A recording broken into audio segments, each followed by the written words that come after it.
How's it going, everybody? This is BeatTheBush. Today I got 10 iPhone lightning cables to give away. They're 3 feet long and they're by Syncwire. Syncwire gave these to me to review, so I'm gonna review this cable first and then I'll let you know how to win towards the end of the video. It comes in a small box like this. It's sealed. I pre-opened it and it looks something like that. You also get a card that says get your unconditional lifetime warranty here. I assume this means if you cut it in half, you'll still get a replacement. Remove that thing and it unwinds. You can see right away that it's kind of stiff. Here's an original 30-pin cable. It's beaten up pretty badly, but you can see if you release it, it kind of goes straight right away. It doesn't try to hold its shape. But this Syncwire here, it kind of makes it seem like there's like a little wire, a really thick wire in between, and it tries to hold its shape. I can almost make shapes out of it.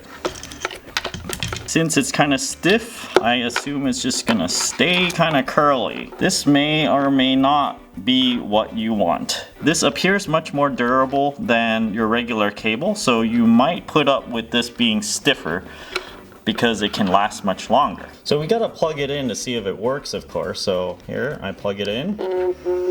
And unsurprisingly, it does charge. This thing says it's made for iPods, so which means it does have an authentication chip inside. Hopefully it's a legitimate one. We can find out by you just plug it in and make sure it stays charged. You know, I plugged this in for a while and it does stay charging, so which makes me think that this is a legitimate authentication chip inside. One thing you'll notice is that this has a braided nylon shield on here. I have this 30-pin Apple cable here. It's a really old cable, but you can see towards the end here, the jacket kind of got loose from the head part. And I actually ran it through a vacuum cleaner one time, and it actually shaved off a bit of the jacket here. It just kind of burned it away. And I can see the braiding, the metal braiding inside. It's not quite ruined because I can actually still use it, but you know, it looks damaged. So now I'm gonna run this Syncwire cable under the vacuum cleaner and see what happens.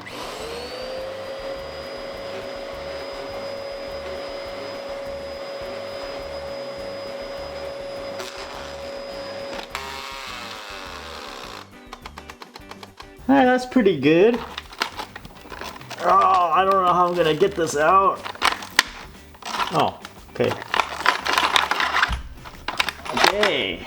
So I'm actually pretty impressed. I was expecting this Syncwire to disintegrate just like this one. I inspected all around this cable and I don't see any damage at all. So let's see if it'll charge the phone still. Plug this in.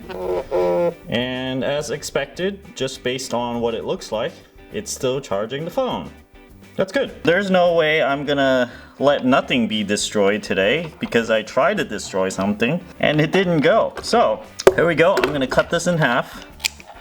Bam! No more cable. So we see here the nylon braiding is actually a braid. This is what protected it from the vacuum cleaner just now. And I removed the plastic jacket. Now inside here is a shield. Let's remove that. And so it looks like this is the positive power supply, this is the return or ground, and D+, D-. And that's all there is to this cable. I like this braiding here. This braiding actually makes this really durable. This casing here is actually metal. I'm gonna try and yank that out here. So this is what's inside. Pretty much just fill it up with plastic. Very careful not to cut yourself.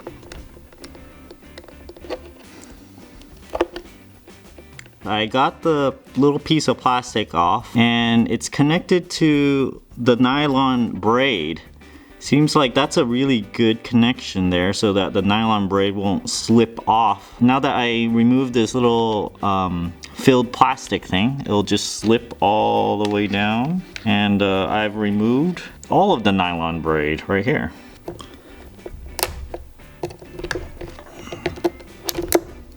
So here's the circuit board. Just based on what this looks like, it looks like a real thing. So made for iPhone, very good. They have the circuit board. It's then wrapped with this little piece of plastic. It's injection molded to this shape. And then they wrap around this little metal thing around that. and spot weld it over here, close it up. After they close it up, they injection mold it again to make it a little bit bigger. And that injection mold gets stuck with this nylon piece over here. And with that assembly, they put this over this shell here. This shell is pretty dang good. It's a metal shell. See, I'm scratching it. I think this is made out of aluminum with their logo on it, Syncwire. And over here we got the USB side. I'm not gonna take this apart because there's gonna be no circuitry in here. It's just a connector connecting to the cable. There might be a PCB that just jump wires and stuff, but who cares about this side? We like this side with the chip in it. Apparently this chip made for iPhone or iPod is very expensive for the manufacturer. I think it's about $1 to $4 just for this chip, and then they have these other stuff in here. I don't know what they are, but you need this in order to talk to the iPhone to say that yes, this is a real Apple Lightning cable, or else it won't charge the phone, because if it doesn't authenticate properly. If you're looking for a very durable cable, I would recommend getting this. I'll leave a link down below in the video description on where you can get this, and I think Syncwire is gonna give me a promotion code where you can actually buy it. If you don't win the contest or anything, you can actually buy it with a discount code. So now for the giveaway, I have 10 of these to give away, and I'm gonna give them away, you know, within a month or something. And the way to win is just leave a comment down below. If I find it funny, I'll let you know, and then we can private message each other, and I'll get your address, so I'll send one to you, and that's it. This is BeatTheBush. Don't forget to give me a like on this video, make your funny comment down below, and subscribe over here. Thanks for watching.